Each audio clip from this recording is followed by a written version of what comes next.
you want this job? Because I'm passionate about the city. I love the city, Matt, and I love the people that live here. But this is important in part because you talked about how you couldn't wait to run away from city council. You called your fellow councillors monkeys. You shouted at them from the floor of council. You had a very bad attendance record at council. Actually, you know that's not true because CBC was watching me every single day. Every person in the city saw me 18 hours a day. You missed 53% of the votes in your last year in council. Matt, I know you're playing opposition here, but anyways, let me address it. No, but that's the fact. Anyways, you're going on John Tory's line. Let me tell you something, Matt. It's the truth, though. Can I tell you something?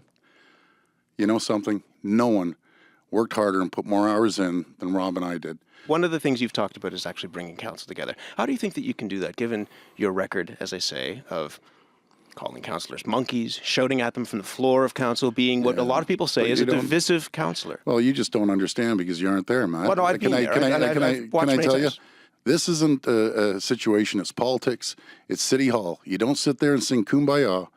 It's not a church picnic, Matt. If you look you have to stand up for what you believe in. If you look at the voting records, though, of many of the votes that you were there for, they often end 38-2. You and your brother would be the two votes. You're twisting it, Matt. You know something? What you don't say is how did the Ford administration pass 98% of their promises? That's unheard of. One of the things about being mayor is the image that you present. Mm-hmm. Do you think you're a bully? No, and everyone knows that down there. Absolutely not. One of the things that you want to do is cut the land transfer tax. That's correct. Editorial in the Toronto Sun this morning suggests that this is a tax that is not doable, a tax cut that's not doable. They say, can this be done without blowing a huge hole in the city's budget? We don't see how the numbers add up. What are you going to cut to make this work? Well, I'm not going to cut anything. And I don't listen to the armchair quarterbacks, the media, yourself, the Toronto Sun. I sat on the budget. I understand the numbers. You guys have never seen the numbers. You're suggesting that to do this, there would be no cuts whatsoever. A lot of people don't believe that. If you look at outside reporting on the city budget coming from the University of Toronto and others, they've looked at those numbers that you say nobody has seen, which we've all seen. They've examined them, and they say that we have a revenue problem, not a spending problem. Well, that's of course, that's University of Toronto. But and, you're saying that those numbers are biased? Well, they can twist the numbers. They haven't been down there. They don't understand it. They have been there. Enid Slack used to work at the city. They're not twisting the numbers. They say, let's start from the beginning. They said we couldn't deliver a 0% tax increase. We did. They said we couldn't find the $774 million. We did. They said we couldn't get rid of the car registration tax. We did.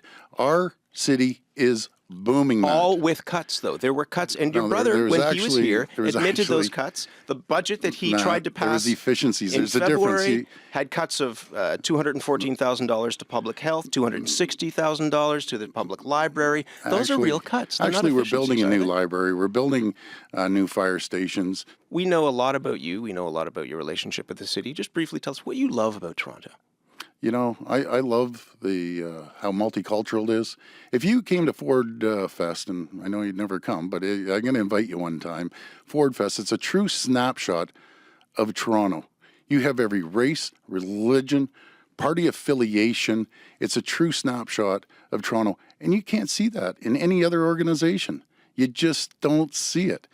We have massive support in the ethnic community, massive support. And we look forward to bringing everyone out on October 27th because you have two choices. They're either going to go with the tax hikes that John Tory has said publicly numerous times. He's going to do toll roads. Right. He's going to have a gas retail tax. I don't think he said anything about toll roads. Well, actually, Civic Action he did. And I've spoke to him personally. He said you can't build subways without additional taxes.